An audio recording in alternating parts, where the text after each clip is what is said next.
Good morning. Today is Wednesday. It's October 12th. The year is 2022. It's a beautiful, kind of cloudy day today. Looks like we might get some rain or something. They're doing the weather report now. I think we're going to get a little rain. We do need some rain. My plants over here need some rain. It's the ones that are left alive. Anyway, we have this thing in our community. Now, I'm going to post a video about Roland Martin, who talks about how we don't control the culture in our community. That they were saying, some people were saying that Black Twitter does this, Black Twitter doesn't control the culture because Black folks don't control Twitter. So Twitter, YouTube, and all these algorithms that run these websites, we don't have any control over that. A lot of people say, well, Walter, why haven't you managed to somehow get over 70-some thousand subscribers in all these years? Well, YouTube isn't allowing me to get more than what I'm allowed to. They're not broadcasting me out there. No matter how much I've tried, I've even paid for advertising and it doesn't go anywhere. So YouTube by now knows what my content is. It's about Black folks. It's about gay people. That's not something they're not really gonna promote this on YouTube. I'm serious. Now, if my content was about sports, entertainment, talking about the Real Housewives of Atlanta or whatever other reality TV shows, sports, entertainment, movies, music, anything, food, if I was cooking food or even meal prep or even personal training and fitness, I might have had a better chance to build a larger audience. And you might say, well, YouTube is kind of standing in the way. They don't want certain content creators to get so big. I think the biggest mistake I may have made when I discussed Tyler Perry. Discussing Tyler Perry on YouTube, I got these massive views, but then, of course, the Black Gay Mafia was like, oh, no, we don't want his ass out here putting our business on Front Street. And so they have worked diligently in the background not to remove me, but to limit who can see me. So I get that. I already know that's been going on for years. So a lot of folks are under the impression that, you can jump on YouTube and you can do some stuff on YouTube. YouTube is going to decide what it will allow you to broadcast to the general public. And YouTube, Facebook, Instagram, they are all the same. They control the content. And so they control the culture. And they can control what you see and what you hear, whether it's on social media or in entertainment, on the news. There's so many, give you a good example, there's so many good movies that came out in the past year about Black folks. We didn't hear about any of them, except what the mass media pushed. Like, for example, there were some really good movies that I was able to get hold of and see. And I was like, wow, this is really good. And I really wish I wanted to be able to promote them on my channel. And really, I should have. This didn't have time because I was working on this damn house. However, none of these movies I can think of, this movie should do well when it's released. The movies never got released. Or if they did get released, they had a very limited showing. So we're always going to have somebody in the background tinkering or messing with our community and what we can see. See, we don't own any of these companies, these social media companies. Now, at one point in time, before social media, we had Black magazines like Ebony and Jet, and we could push and they could promote artists, musicians, or entertainment or news that was important for Black people. We don't have that anymore. And if you think you're going to be able to promote that on a site like YouTube or Instagram or Facebook, you're not going to allow that because they have algorithms in place that are going to limit what people can see because of your content. You'd have to almost create a Trojan horse. I'm over here cooking, making salads over here, making something, but in the middle of the video, you say, okay, let me change the subject for a minute and tell y'all about what's really going on. You know, how long you can get away with that before people start saying, oh, okay, before they catch on to that. And then limit your views again. It's just the way it is. We don't own anything. We have a radio station here in Atlanta called V103. Black folks don't own that station. V103 decides what music they're going to play, and they have a rotation of music they play all day. It's been like this for decades. I've been in 30 years.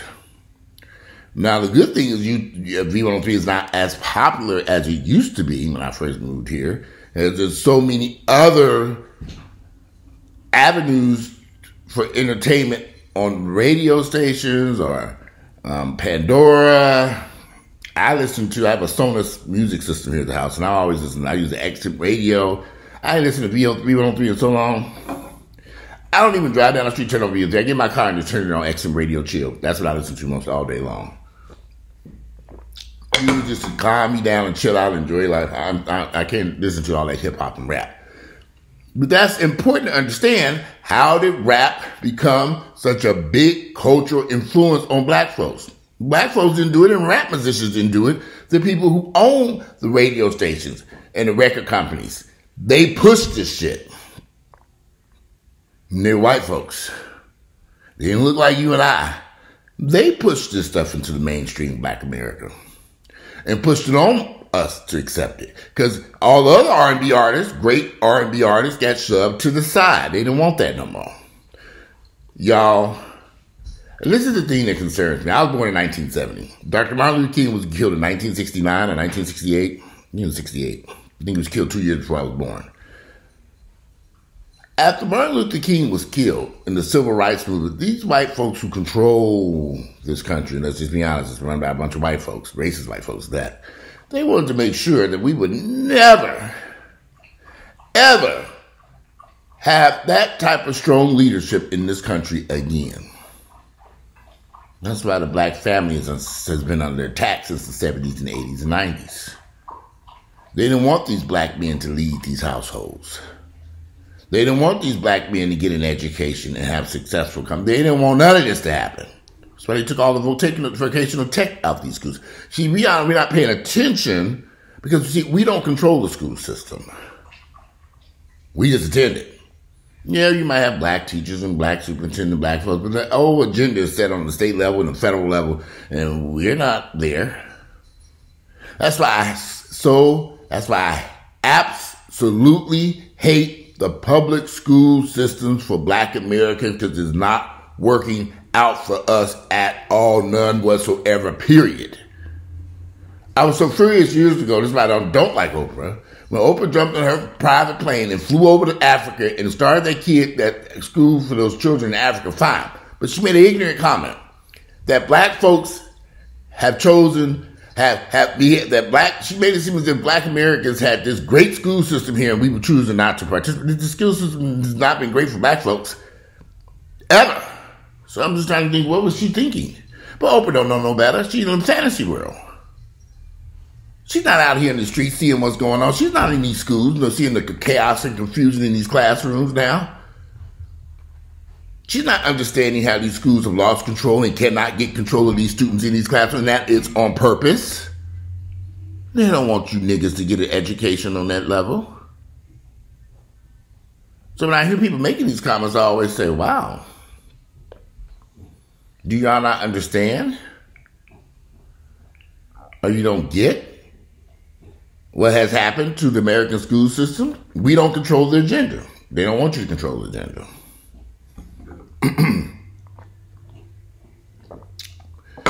I grew up in Gary, Indiana. Gary had an excellent school system.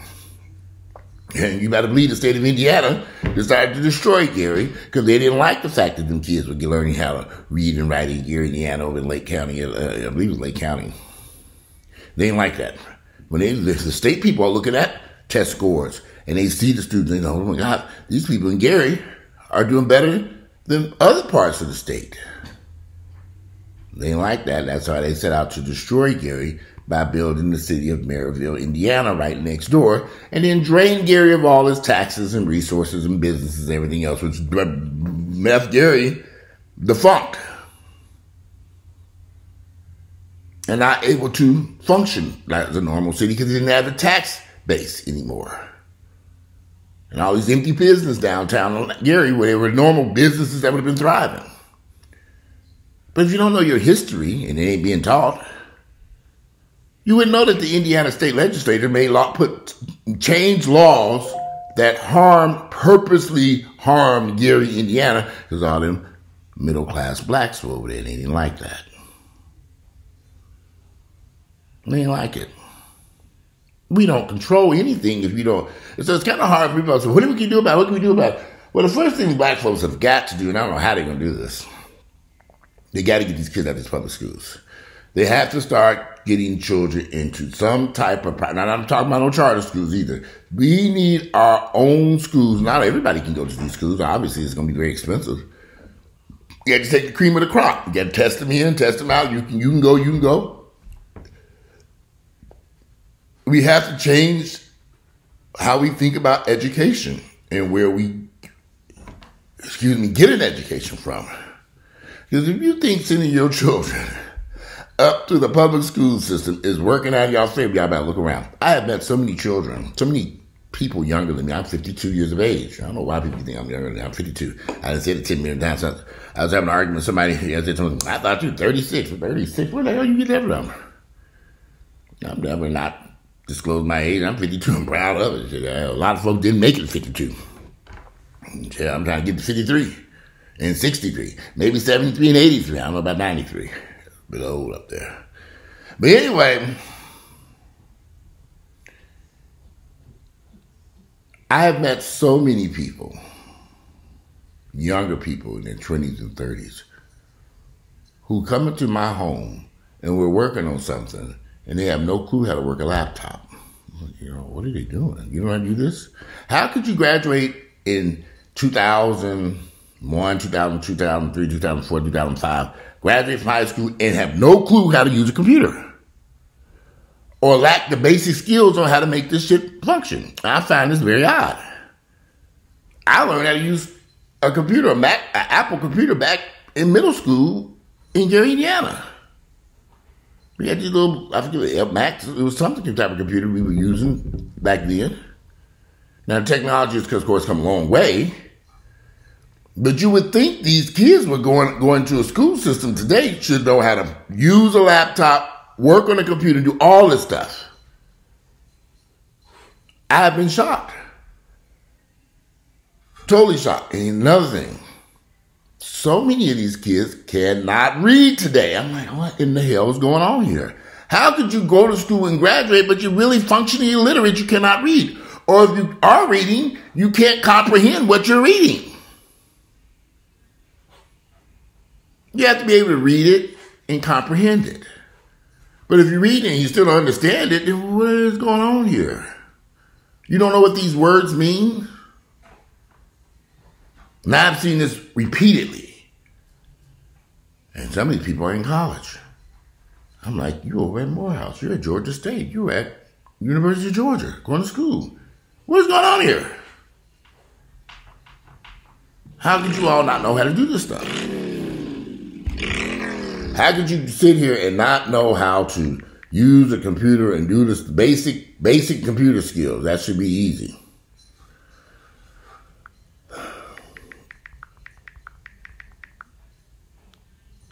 So I don't know, but I do know the public school system ain't working for black folks, and it ain't gonna work for black folks. Black folks, black children are having a very difficult time surviving in this world because they're not getting the type of education I got when I was in the 70s. When I was in middle school, we had teachers who were dedicated. We had a school system that was determined you were going to get an education in Gary, Indiana. You were going to learn how to read, write, math, science, and all. You were going to learn this shit. And those days are over with now because we don't control the schools anymore. And these white folks have found, and the worst mistake, and I've said this in the past, the worst mistake the civil rights movement fought for was to integrate these schools. Because they thought, well, little black children would get to see the table and get the same education as their white counterparts. And it ain't working that way. No. Nah, that shit ain't working. even in Gary, there's a huge in Atlanta. There's a huge divide in Atlanta from the north side of town, which is predominantly white, and the south side of town of Atlanta, southwest side of Atlanta, which is predominantly black. It's like two different educational systems, same school system though, and it's been like that forever.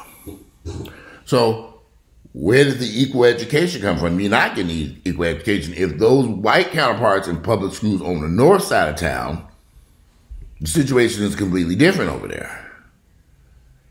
It's almost like a separate school system. But on the south side of town is chaos and confusion. Of course, we're going to say, the parents have been ignorant forever. Y'all, my father couldn't read no write. How's he going to teach me to read? Parents have been ignorant forever. Black parents have been ignorant forever. My father was pretty much a sharecropper, you can say, before he moved to Gary, Indiana. Back in the 50s, maybe 60s, maybe in the 60s. He didn't read no write. How's he going to teach his kids to read and write? We went to school in Gary, Indiana. They taught us how to read and write, how to pull your pants up, how to walk around like some sense. You walked in, there was so much strict, Gary, Indiana schools were very strict. And them teachers were there to teach you, and you were there to get an education. How they beat your fucking ass. They beat the crap out of you. For example, I had a teacher named Ms. Baker who taught 4th grade. Ms. Baker, you had to start every morning when you start off with Ms. Baker, she'd have the math test. You have to do your multiplications. And you take the test, and then she'd grade them. For everyone you got wrong, it didn't take her long to grade them papers. She and everyone you got wrong, she lined you up. If you got 5 wrong, you got 5 licks. If you got 6 wrong, you got 20. So by the time you got every morning now, this took place in this classroom. I was lined up close to tears. They're about to get their ass beat. Pretty quickly, we all learned our multiplications.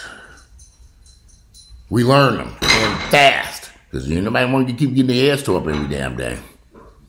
All that, oh, he's autistic, he got this, he's special needs, all that shit. They didn't give a fuck about that shit. You're going to learn these multiplications. Then we had Miss Robinson, who was next door, and you had to learn verbs and nouns. She was an English teacher. And Gary had some strict schools. Them schools did not play. I remember all the mean teachers we had. The kids were not running that circle. The kids were down. Today's school system is a catastrophe. And I look at all these people, I look at my nieces and nephews and their kids, I say, Lord, how did they end up in this? Georgia schools suck. Now, Georgia schools suck big time. Horrible ass schools. Terrible ass schools.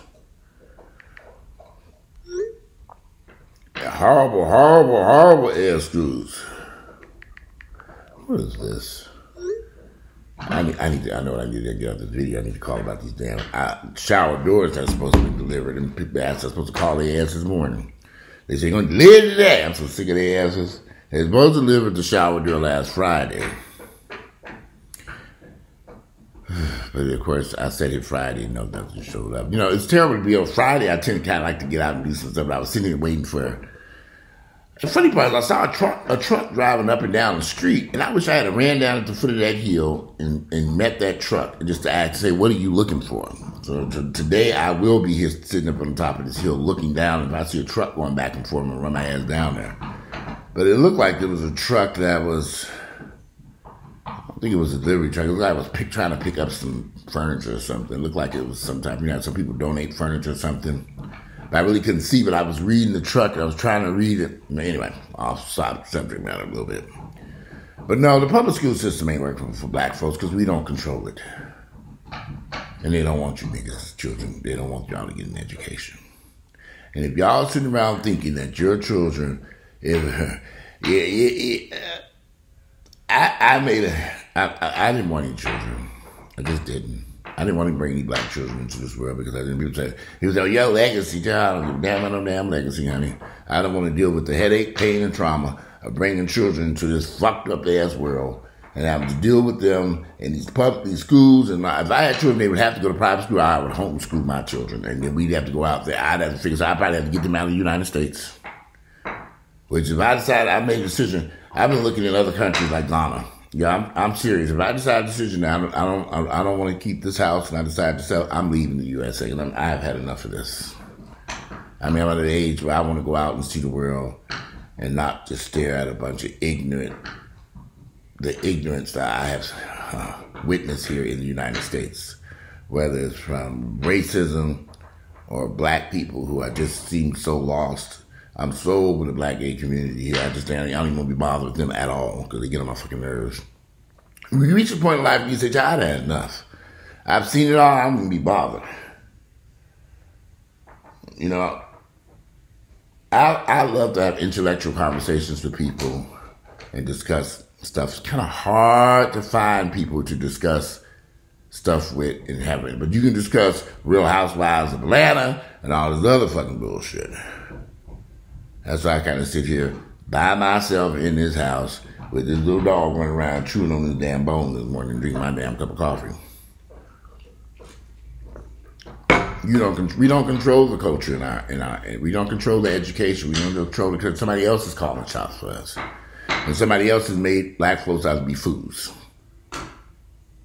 They set out to make sure that what took place during the civil rights movement in the 1960s would never happen again.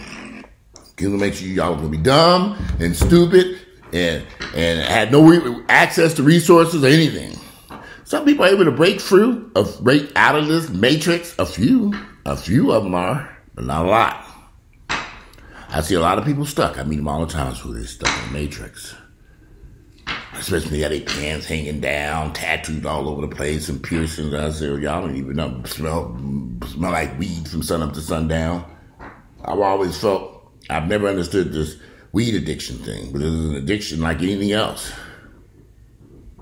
And you got so many people who are addicted to weed, it don't make sense. So many black people, I don't worry about the white folks. That's their own shit. They ain't worry about that, so I don't spend my time worrying about what white folks do it too. Care less.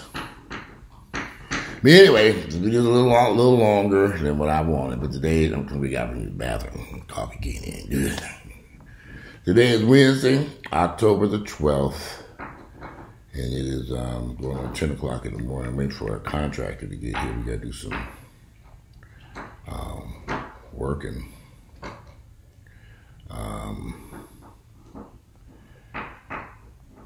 Do some work in this damn house. But here, y'all want to say hello to Grayson. He had a bath last night. Grayson had a bath. He ain't had that haircut yet. He's supposed to go this weekend. He ain't had a haircut yet. That's what I asked you can see. There we go. Stand that hair on top of your head. Say good morning. You just been up. You had your nice hot bath last night. You smelled really clean. Yes, you just clean as can be. Nice and clean. You down here chewing on your bone. You ain't barking. I put all your little squeaky toys up and got rid of them bad boys. So been making all that damn noise. I'm going to chew on my bone now. Yep, we go back down there and chew on your bone. Say, bye, y'all. I'm about to go chew on my bone. And, I got to put his breakfast out. I can put his breakfast out, too. But anyway, I'm going to get out of here. Today is Wednesday, October 12th, the year 2022. Enjoy this beautiful Wednesday morning. And I'm going to use the bathroom. I don't know how I forgot to feed this dog. I guess I was trying to do this video. I'm out of here. Enjoy the rest of your beautiful day.